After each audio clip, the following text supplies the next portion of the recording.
Hey guys, in this video I'm going to show you how to fix Face ID is not working on iPhone.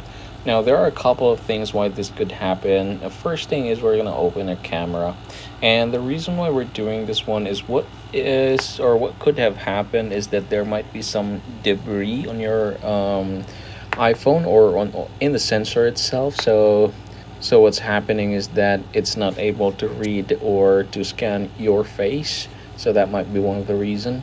Now what you can do is just basically try to wipe off the this part at the top. So that includes your camera and the sensor that is doing the Face ID or face recognition. Now the next thing that we're going to do is head over to the settings here, and once we're in the settings, go ahead and click the general.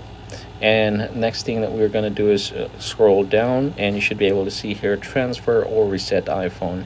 Now if you're going to go ahead and click the reset, there are different options right here.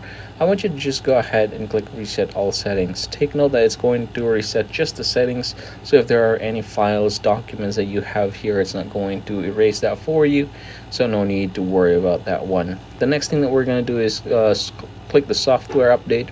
As you can see, there is update available right here, which is why there was a 1 display earlier. So I want you to go ahead and try to update your software to the latest version. It could have been a process or a product of a bug, so go ahead and check that out. Now say for example this software update has been added already to your phone. What you can do is then restart your phone.